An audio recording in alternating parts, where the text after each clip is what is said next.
So rusty.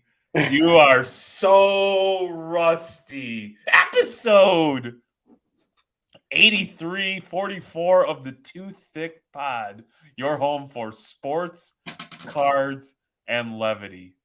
I am Jeremy, joined as always by the one, the only, Manny B and Manny 6.9. Good evening, rusty young man. What's up, Jeremy? We are pretty rusty. I say we because the man just hit record without the intro, which is crazy. You say three, Dude, you got to two, be ready at one. all times. This is a No, no, business. no. We I get say in, we do our thing, we get out, we cash checks. no. I say 3, 2, 1. Hit the intro, and then you hit record.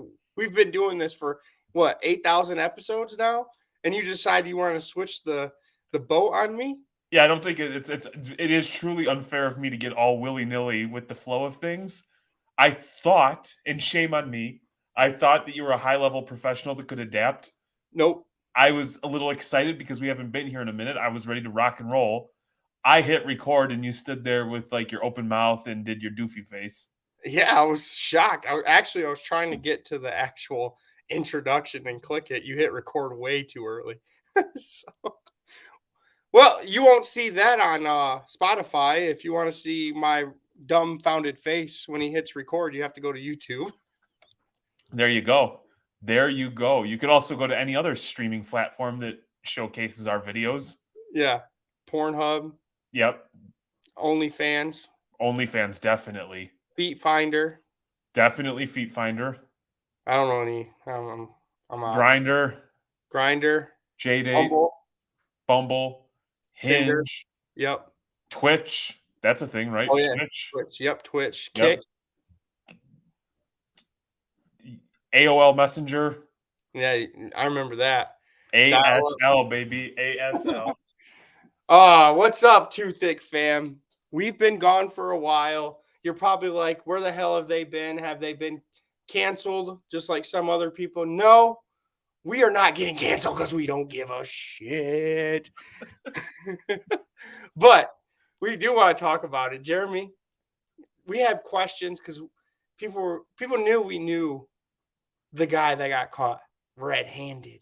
And they were asking us questions. So we thought, hey, let's just talk about it real quick. Ain't no beating around the bush here, baby boo. Yeah. Look, man, I'm telling you, we have been quiet on the social media front, been living life, still actively participating in the hobby, just not broadcasting everything, just kind of doing what feels natural and what feels right, not forcing anything, not doing content for the sake of doing it. Like when it comes out, it's pure, it's genuine, it's sincere, it's fun, not forced. And I think that's one thing that you and I have definitely made it a point to, like, if it's flowing and it's good, let's rock with it. If it feels forced and it's not fun, let's go ahead and chill, man. It's okay. You know, it's all right to spend time with your loved ones. It's okay to have fun. It's okay to go to a ball game. It's okay to go to a job, get cake, stack bread. And you don't have to broadcast everything. And it's kind of refreshing. It makes coming back to this that much more fun, exciting. You look forward to it. But yeah, we got a lot of DMs about the sports card therapist and whatever he did with gold Eli Manning cards. And of course, this stuff always breaks when I'm not free and I don't have the time to just dive in and get involved in wonderful hobby drama, sit back for a half an hour, eat some popcorn, and watch it unfold. Mm-hmm. So I was like getting bits and pieces. I was getting some text and sacks from the peeps. I was seeing the DMs explode because, you know, you have push notifications. Yep. And so I was kind of, I don't know what the word is. I think the first thing that went out to me before I knew anything, I was genuinely concerned. And I don't mean that like a cheesy or corny way. Like I was hoping that the cousins were okay. Oh, yeah. And they were good. And I know that like you've got beef with them and you hate Philadelphia. Yeah, and you know, there's some deep rooted hatred between you and Oz and Tony. Yep. but those are my boys, and we've been friends for a while, and I wanted to make sure that everything with them was good and, they didn't get any collateral damage or, they didn't get, they weren't negatively impacted any sort of way. Yeah, I mean, there's nothing really we could really say. The dude did it. He owned up to it, and now he's gone. Like, what else is there? Like, we're not hot. Like the people that think they're hobby police. Like, what? What would you do if he still kept his account and did content? It would be just another Blake Martinez, right? People will forget in a week. I don't like it's weird that everything got scrubbed. Yeah, that was pretty weird. That was pretty weird. And I will say, like, from just a purely PR perspective, if I represented the therapist, I'd be like, the last thing you do is get on a live and say whatever the hell it is that you said, my man. Because I watched that afterwards, and it was a little. I got to watch it. Somebody screen recorded, so I got to see it with all the comments. So Yep. I got to see Kendall and Lane and some of the other people go ham. These are hobby OGs, by the way. Like, they were speaking their mind. Yeah. And I couldn't help but think, like, and this is me not passing judgment, but this is just me saying, like, I don't think that helped. No, it didn't. Not at all. It actually made it worse. Because the thing that we learned about was Megabid. Yeah. And I always thought the mega bid was like worst case scenario, the absolute most amount of money that you're willing to pay for a card. Like you're hopeful that it doesn't go there, but like worst case scenario, if it goes there, that's what you're willing to pay. So I got completely lost and confused with like like what was being said. And so just wasn't confusing, not a great look. And it's a shame because obviously now that this happened, anything that anybody could grab, they're going back. And, obviously some of it's clips, so you don't know the context of what's being thrown out there. But now the clips are like of that person actively speaking about like shilling and that they're against it and like, their moral high ground or their hobby high ground. And then they get popped for doing it. Yeah. Well, I swear the hobby has like, there has to be Nancy Drew in the background. I brought this up before. Sherlock Holmes to find out all this information. Anybody that shills is getting caught left and right. There's been a couple this year, and they're bigger name people. They got caught the same way. But yeah, there's some true detectives out in the hobby. And there's also people that love negativity that are in the hobby that are once they get like a little itch or a crack, it's like a parasite, and they're just like swarm in, and then you're busted. And sometimes it's just a perception of success. Yeah, And I believe he was sharing clips of like how high rated his podcast was. he He was. clearly he got the PWCC thing right. He was doing like a vintage like weekly show. They did the Wolf Pack Yep. idea, which I feel was potentially, that was floated out there well in advance by others. And not to say we talked directly with him, but I mean that's something that Yeah. we had chatted about. And also, like on a side note, like Dave, Iowa Dave, who does an incredible job of sharing hobby content. I hope that he was not negatively impacted. It's kind of a selfish thing when you do something and it's one thing if you want to impact yourself.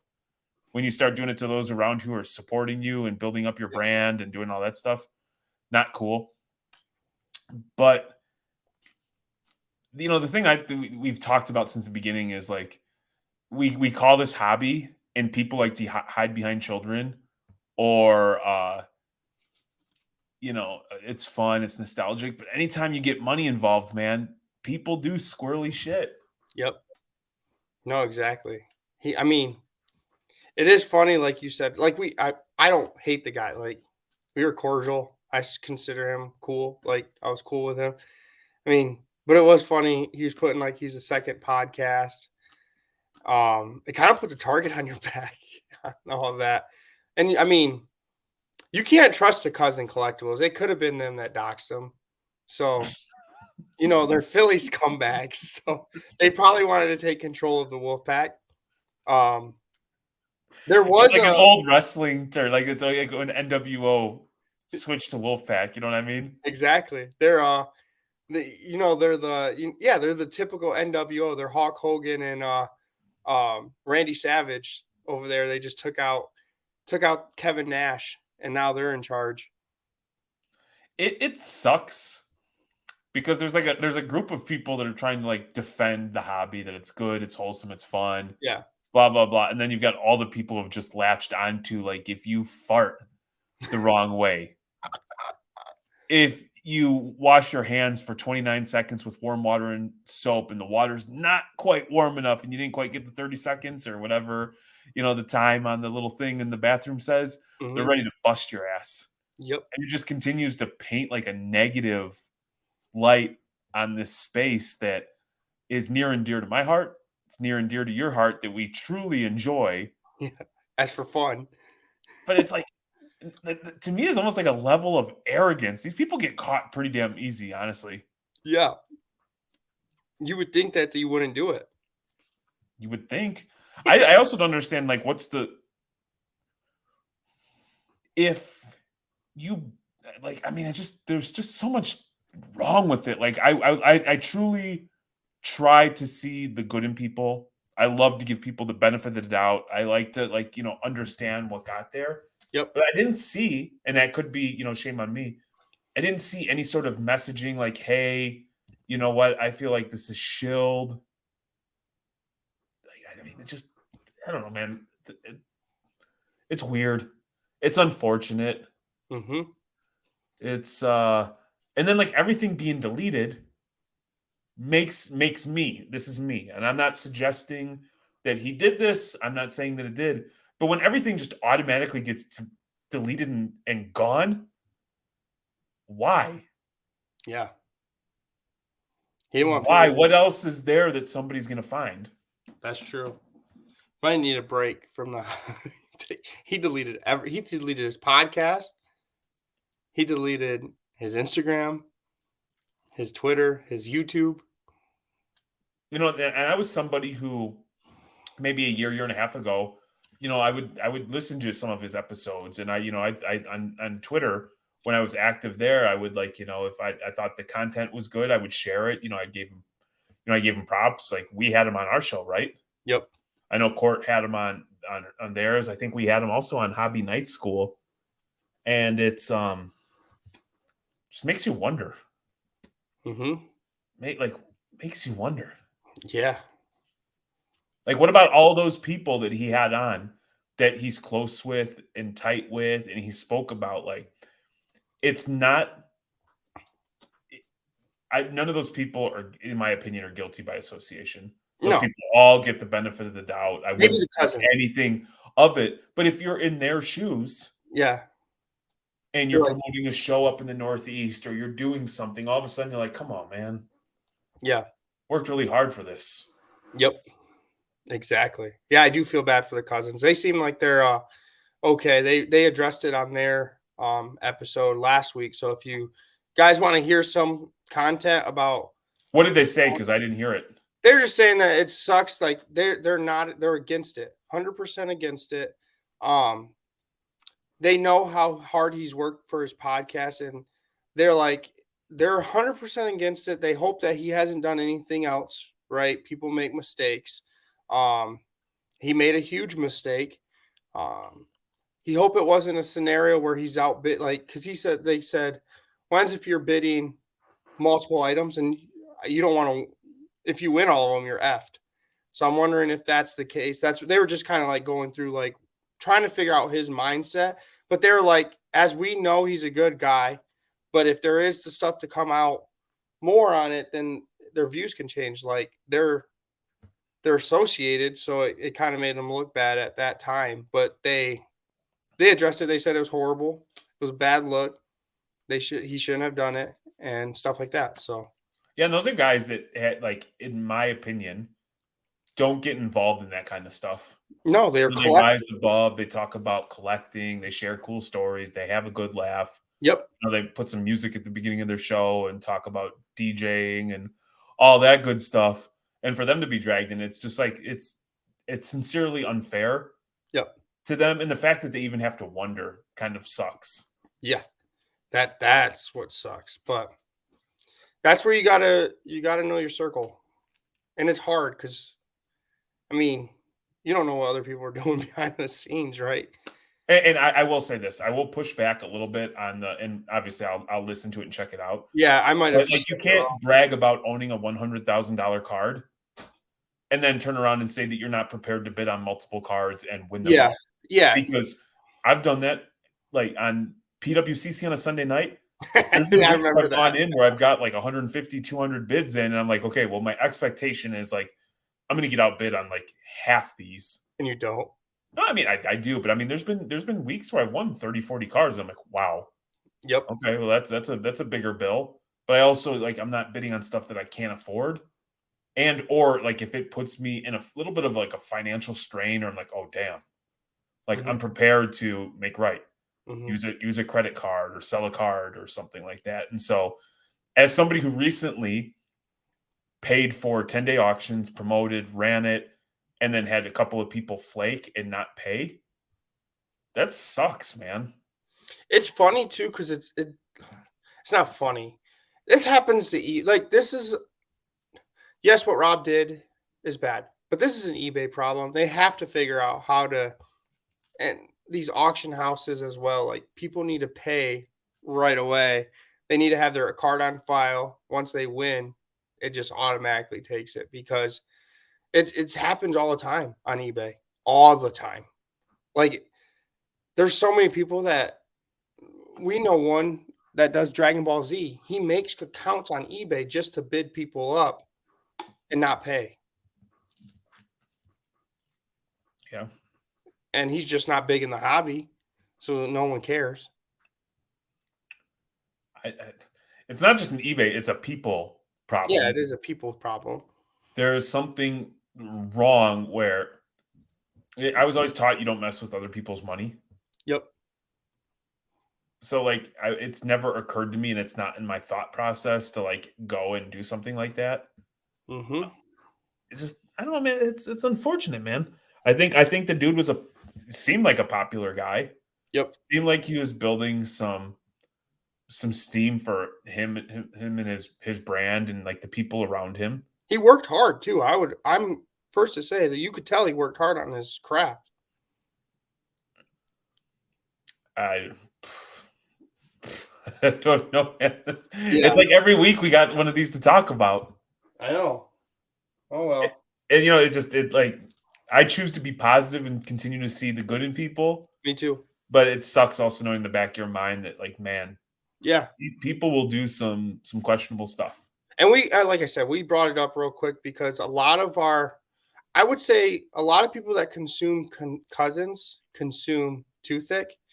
So they they know both of us. They know we know Rob. So that's kind of why we wanted to put our 2 cents in there of what we think. So I have compassion, empathy, sympathy, forgiveness in my heart. That's who I mhm, am as a person. yep. So I can say that was shitty. It was unfortunate. It was a little boneheaded while simultaneously saying, if this person truly like like how about this?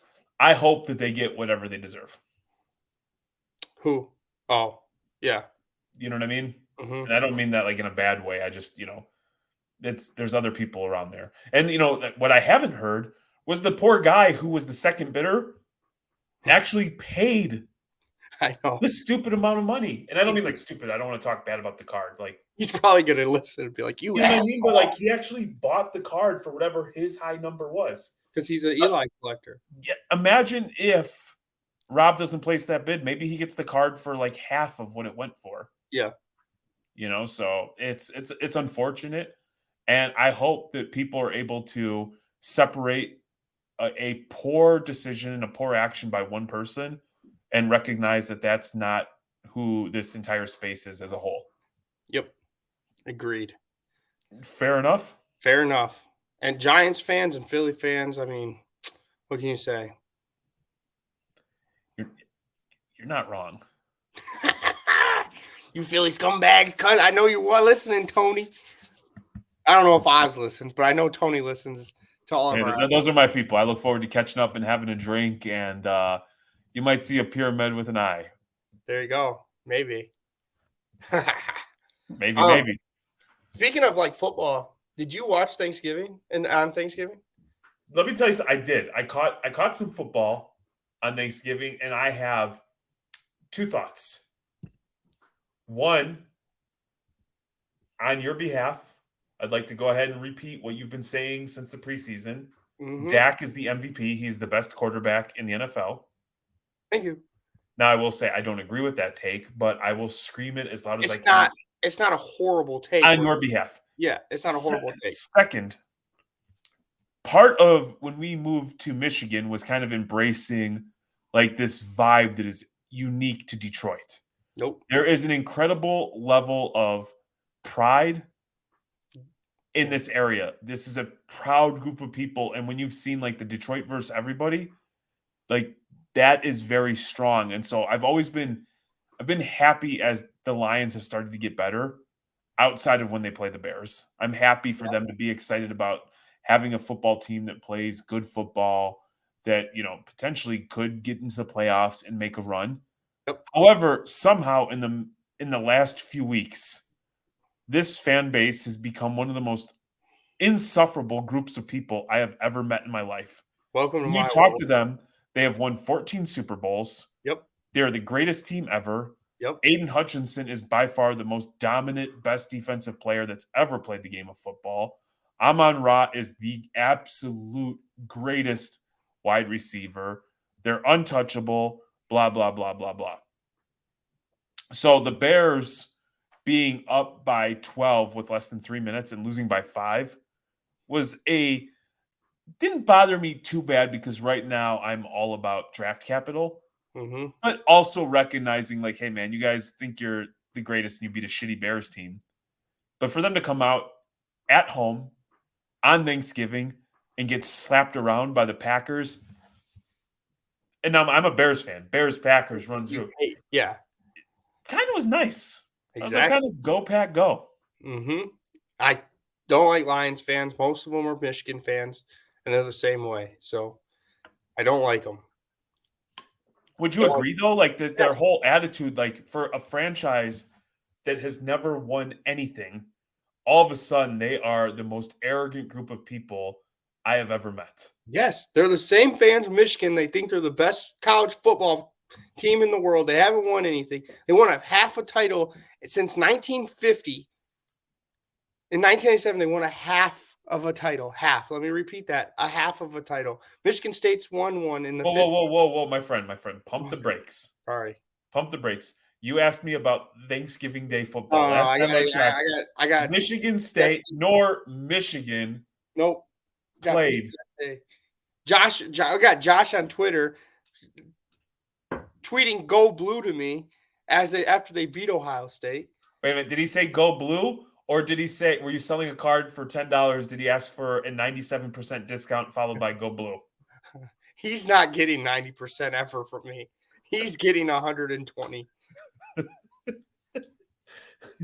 All right. I'll tell you what, my man, he goes for the deal.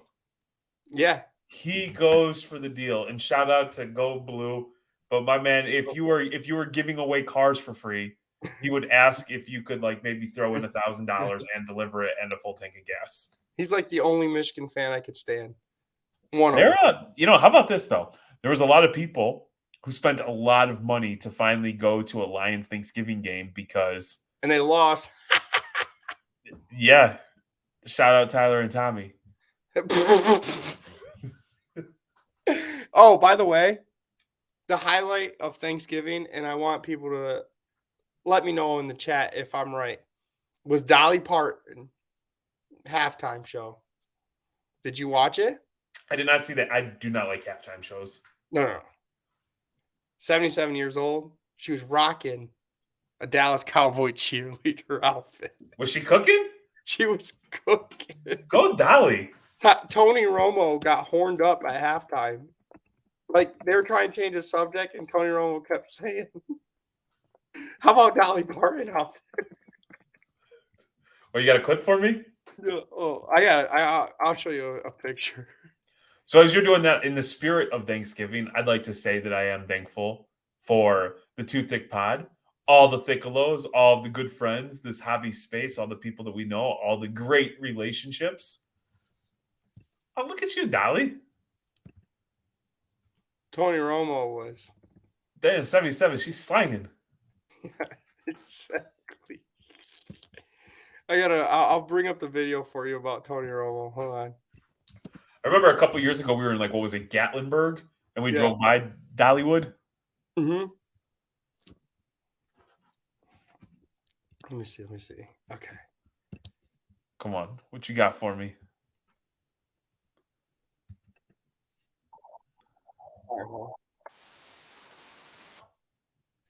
Come on. He was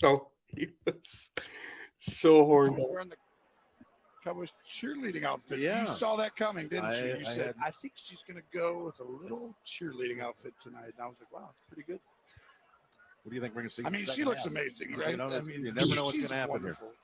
Who doesn't like Dolly Parton? No, she's absolutely an American treasure. That's for sure. And you, It's like, what do you Man, think? he went fucking full creep. Look at those eyes. He said, what do you think of the second half? She's like, Dolly Parton's amazing. She looks good.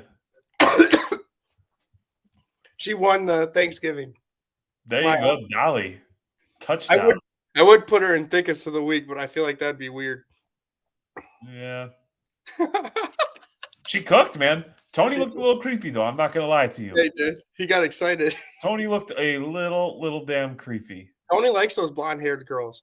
So I will say this. It was Black Friday when I was supposed to be in Fort Wayne at Brad's show. Yep. Unfortunately, we were unable to make it. We landed a job that put us in Detroit, which was, it's cool. It's something that's still like bittersweet because when you're starting a business, you need these things.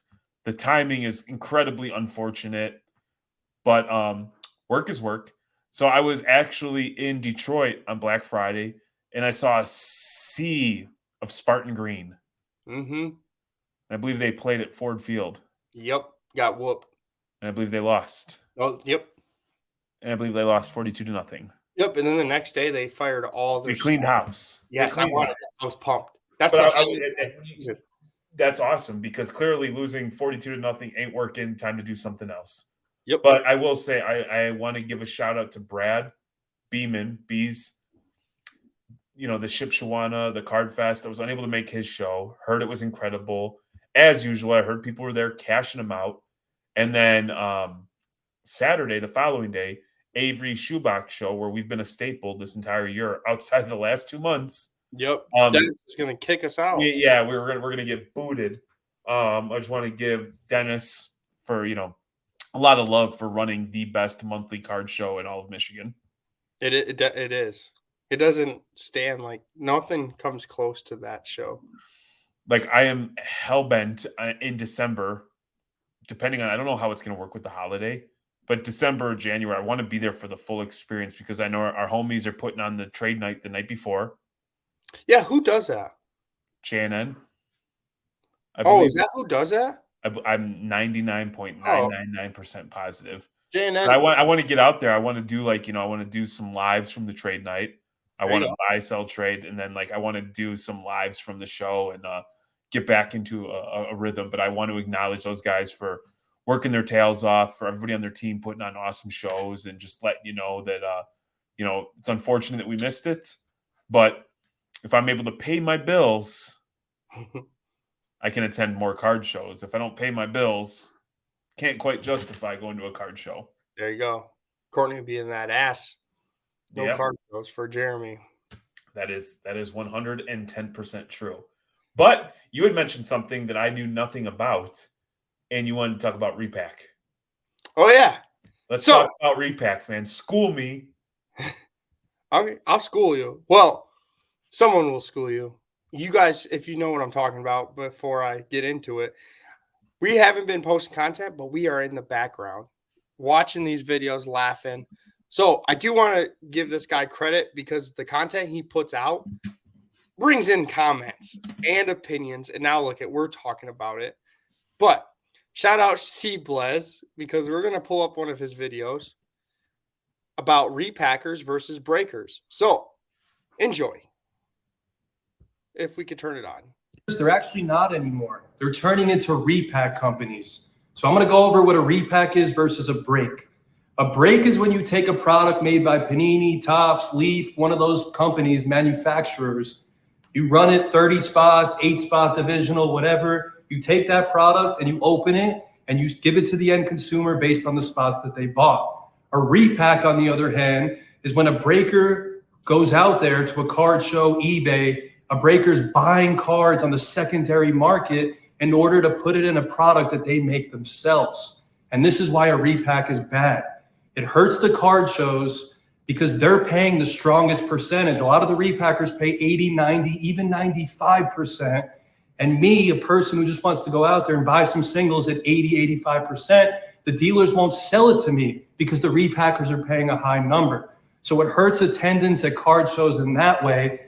It hurts the end consumer because when the repacks pay 95%, what do they need to charge now to make money themselves? They're putting it into a product at 140, 150% of the comp, which is absolutely insane. Who's paying for it? The end consumer. We take a look at these companies. A lot of them used to be breaking Panini, Topps, and Leaf products. A lot of them have transferred, pivoted, moved on. I've searched the web. I think overall, that's a big negative for the hobby.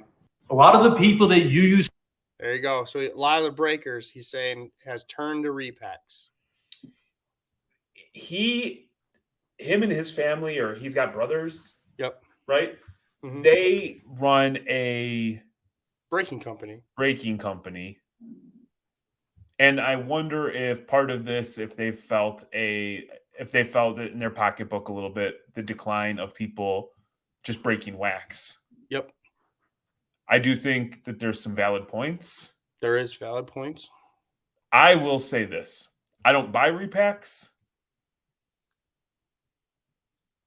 I don't. I don't either. I don't buy repacks.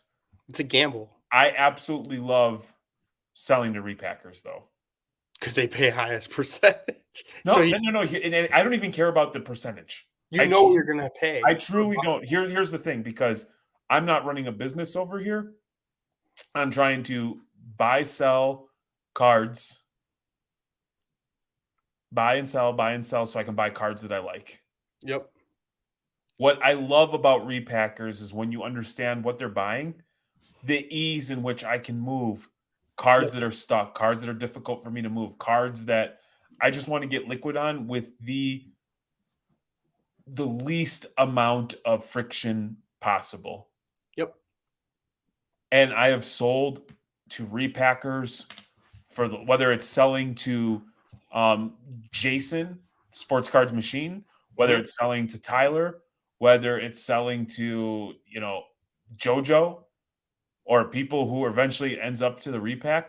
If I can move a few $1,000s in one deal in less than a few minutes, and then I have got money that I'm going to pump right back into the room, I don't see that as a negative. Yeah. I don't think it hurts the card shows because, I mean, these repackers aren't paying 90 to 95%. They're paying the 80, 85%. And they're only looking for specific stuff. So, in my experience, I should say.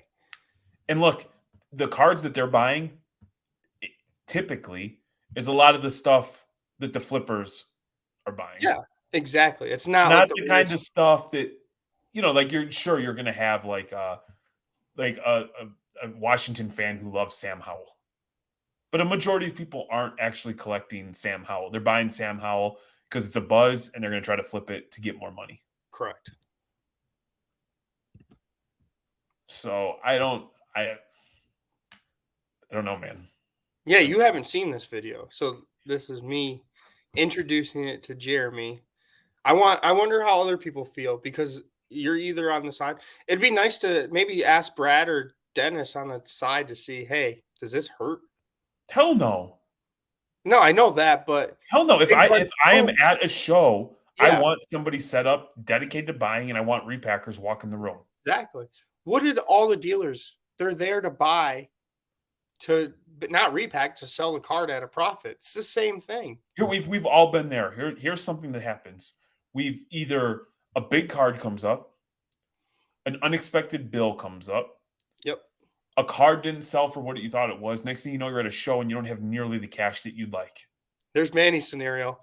And you can't buy anything because you don't have cash. Then you're stuck because you're like, man, I gotta sell something. And then Yep. you're like, man, do I sell this $200 card for $100 just so I can have some money and get back in the game?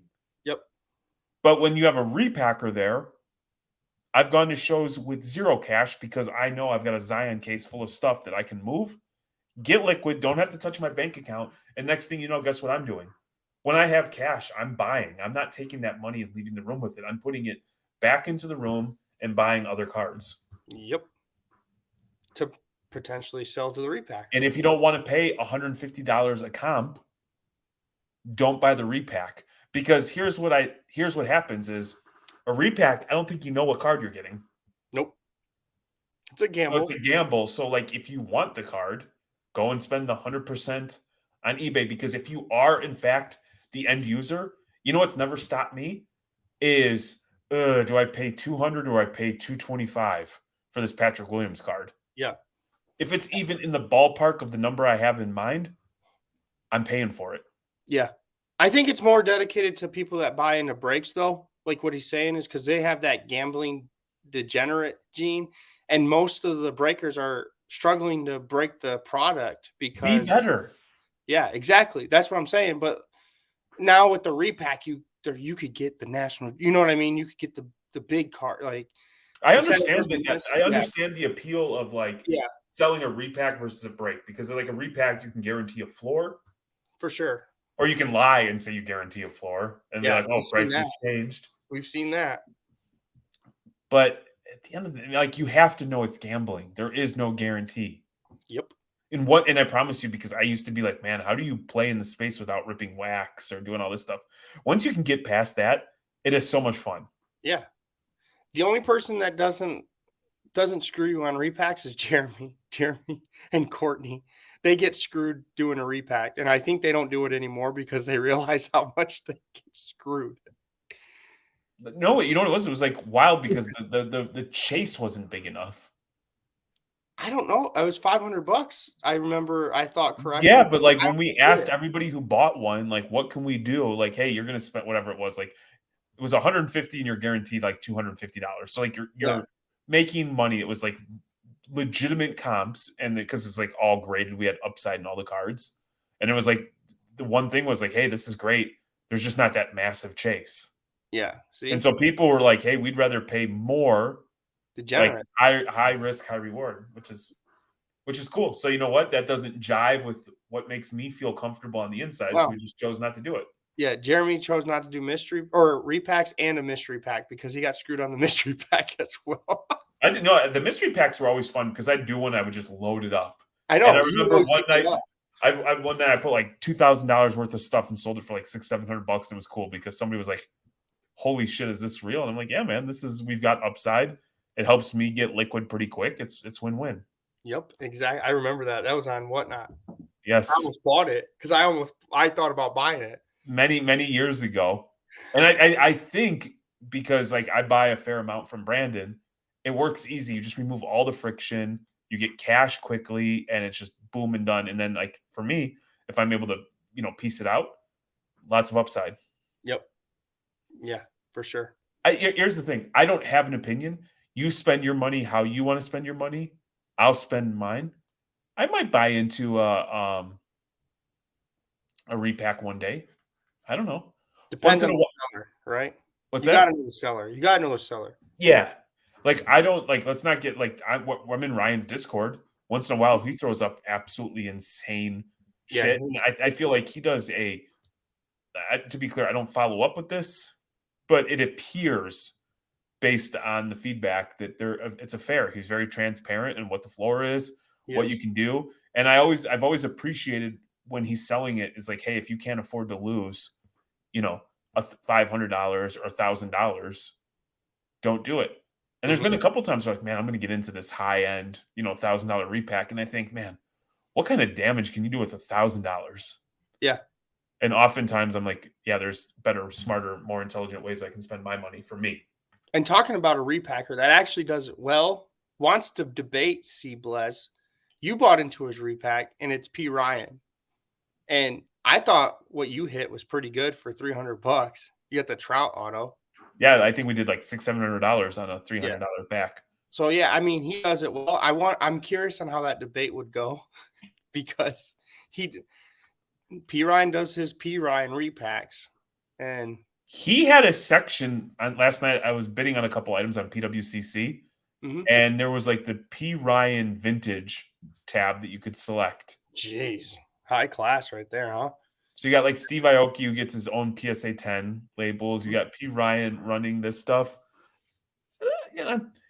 Hey man, I try to watch, see what works for other people, see if it's applicable to Court and I, if it's stuff that we can do. I mean, you and I were just talking the other night about like ripping some TCG together and then splitting the Beckett bill. Yep, That way, it doesn't put a financial strain or crunch on us, where we're still able to live our lives and have fun. exactly. Or we just beat up the Tyler or Tommy. I mean, seriously, when was the last time though that you bought into a break or bought a repack? It's been a while.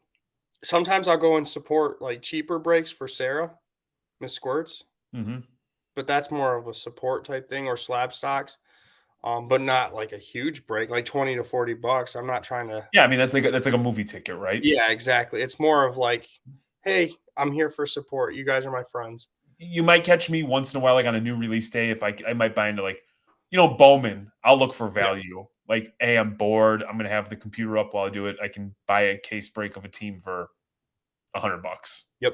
Cool, I'll do that. Or it's somebody I like and they entertain me where I really don't care what I get, but I'm more inclined to spend my money to support somebody Yep. or to buy singles than I would just to like gamble. Yeah. And like, for example, slab stocks, we saw it the last time we record. He actually Aaron puts out good prices on his stuff. So even if I'm in a break, like I bought a box of Bowman U from him for $40 and the retail was like $90 and he would just want to get rid of it. He's like, here, Manny, you want it for 40 there? 40. So What's up with isn't his baseball guy no longer with him and is with like the yeah, he wanted to do his own thing. So Oh, yeah. he moved back to the West Coast. So he's 3 hour difference and all that. So he started his own podcast and everything, baseball related. But I thought he was breaking for like the card shop in Milwaukee. I don't Boom think so. something? Not Milwaukee. He lives on the West Coast now. Okay, let's take a timeout. Let's check this out. All right. I haven't been active. So you keep talking. What was his name? Nate?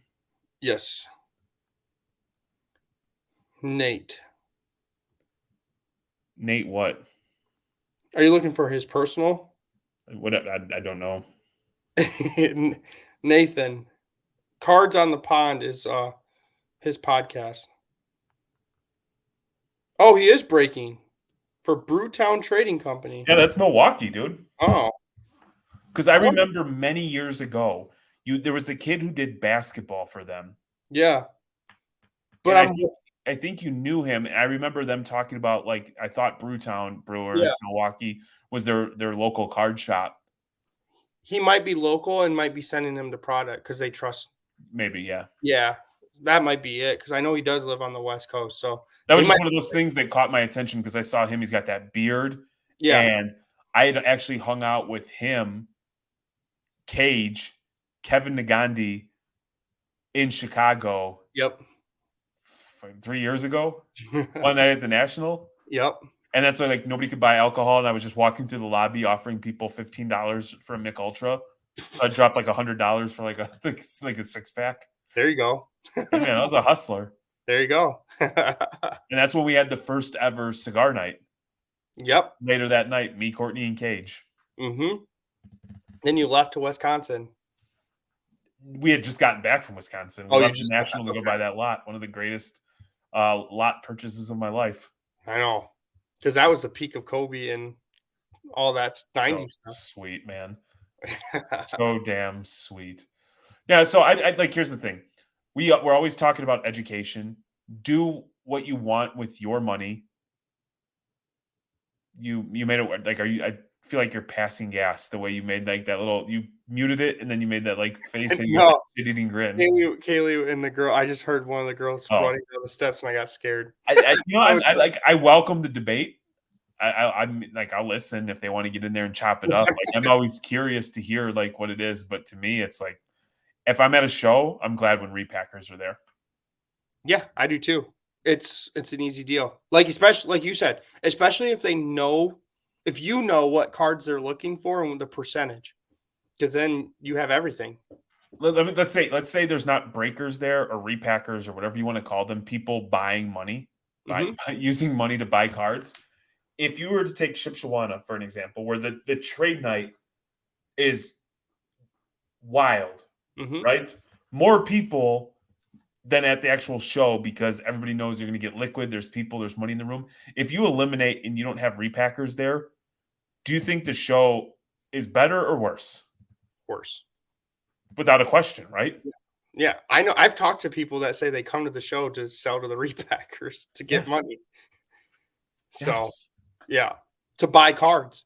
They come with their cards, sell to repackers to buy their PC cards at the show. And I'm sure there's a Celtics fan who loves all things Jason Tatum, Yep. but your average person, their end card isn't like a pop whatever PSA 9 Jason Tatum kaboom. Yep. Because right, that's kind of stuff you see, like the case hits, like Mhm. stuff like that. So I don't think they're doing that. If you want to go out and buy the card, Mhm. I just buy like the it. card. I like it. I'm I'd glad be we willing brought to pay 10% more. Yeah. Same. You know, because he said, I want to buy at 85%. That's what he said in the video. Buy at 90. I can buy it 100%, man. Yeah. I get like people don't have money, but that's a person who routinely shows off betting large sums of money on Joe Burrow to win MVP and Washington to win a bunch of games and stuff like that. So don't tell me that when push comes to shove, it's $1,000 card and you're like, I'm capped at 850. This is a PC. Like, no, man. Yeah. He does put his whole hand out on his Instagram, so he has no excuse to. But let me give you some advice that Jeremy gave me. How about buy 100%, but buy in the off season? Because guess what? The card's going to go up no matter what you buy it at. Dude, you want to know what a calculated gamble is? Here, you want something? Let me see if I can reach this.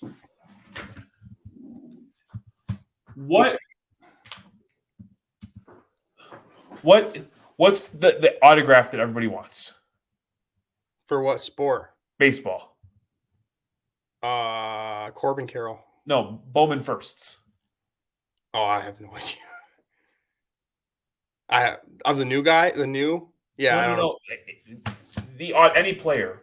What is the most coveted autograph? It would be their Bowman first. Oh yeah. I thought you were talking about this year's Okay. Bowman. I was like, I have no idea. Baseball disappears. Yes. Nobody's thinking about baseball right now except diehards. They're watching to see, are the Cubs going to get Shohei? They actually. Did you see that? Come on, man. We fly the W in this house, baby. We fly 2016. How many times we got to talk about my Cubbies? We're about It's Chicago through and through. Red Sox. Here what you can do, like instead of like chasing in the middle of a season, like who's a basketball player that's like Victor? Yes. At some point, some of these cards are going to come back to reality, right? Yes. Right? Yes. You could be doing this is nothing crazy. Randy DeJesus. Mm-hmm. PSA 10. Bowman first. Could he sign it smaller? Numbered out of 99.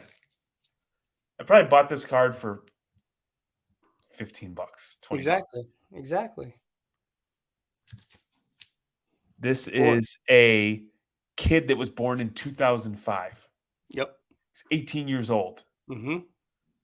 He's in there, like you can go to Baseball Reference, you can go to, Google the team name, put their minor league farm system and put prospect rankings. See what people say about them. This cheap, man. Yeah. That's cheap. And every year, people go nuts for Bowman. And what happens when he gets promoted? Prices jump. Double, triple. And I think if you go back in the way back machine, I believe you and I, or me and Courtney, or I was on Don Breaking Wax's podcast. We're talking about like Bowman is beautiful because there's so many exit points in it. Yep. He talked to us about it. Single A to double A, double to triple, triple to the big leagues. A buzz because he in August, hit 14 home runs, batted 444 with like an OBP of like some ridiculous number. People get excited. You also forgot another one. When the top 100 comes out and they move up spots. Yes. That they don't even have to get promoted. They just move up. They move up from 20 to 10. Boom. Pick a couple of players, see what they do. Get some clips. Oh my God.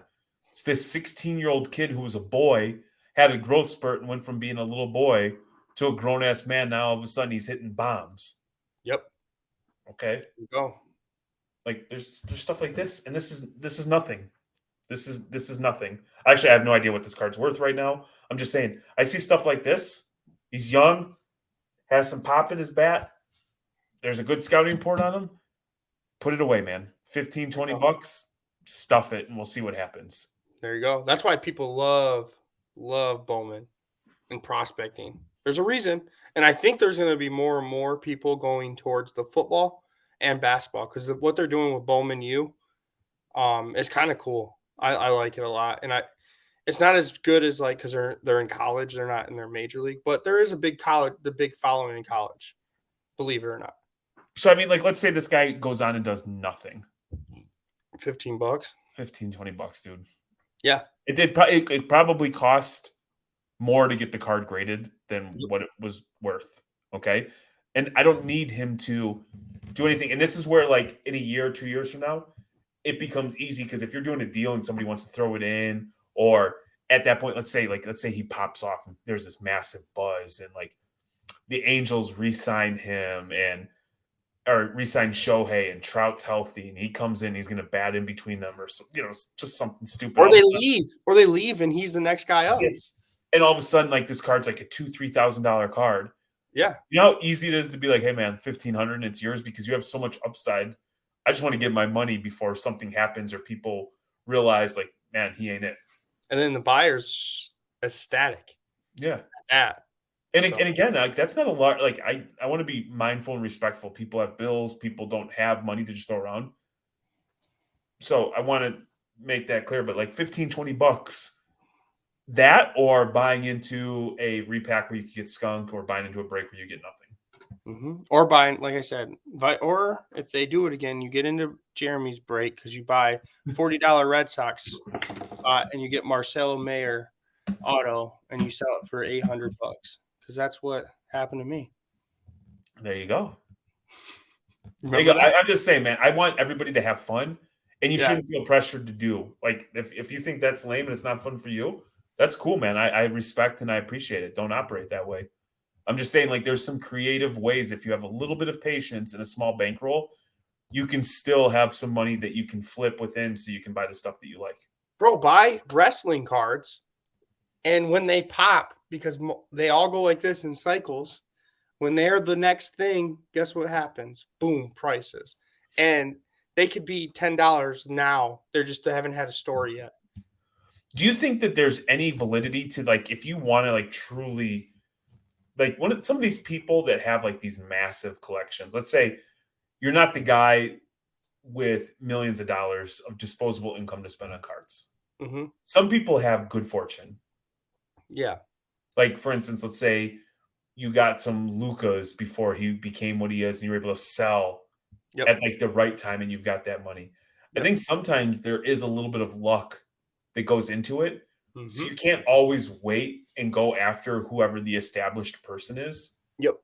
Now, like to be clear, you could buy a LeBron exquisite RPA and just like ride that. Yep. But let's say you only have a couple $100. It's kind of hard buying the proven thing that everybody's already chasing, trying to like 2%, 3%. Sometimes it's like okay to take a calculated risk. Exactly. In my opinion. That's what you watch. That's what your advantage is of watching sports. And that's what the advantage of they need to get back to it. Fucking Panini and Tops need to get back to the regular cycle back before 2020, where the product came out before their rookie season, not after their rookie season. So then people can prospect. Because yes, Victor's the big thing, right? But there's, the twins brothers. Someone could be like, I want this twin and go heavy. And then he pops off. Boom. There's your price point. Like, you can't do that now. Everybody's chasing, like I would say in hockey, everybody's chasing Connor Bedard. Yeah.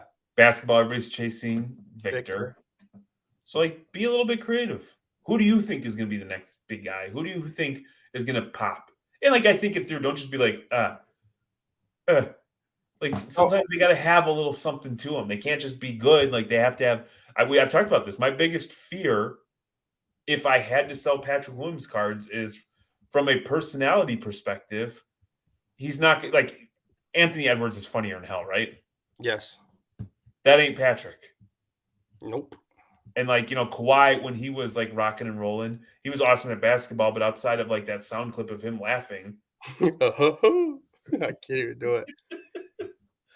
Exactly. You know what I'm saying? I honestly think that's Patrick Williams' peak is Kawhi. I feel like they're the same player. Well, Pat's got a lot to prove. Well, yeah. He's got a lot to prove, and we'll see what he does. He's 21. 22. He just turned 22. He's he's still younger than some rookies entering. Yeah, that's crazy. I got the risk player that's kind of who it is. Me and Evan are going for him.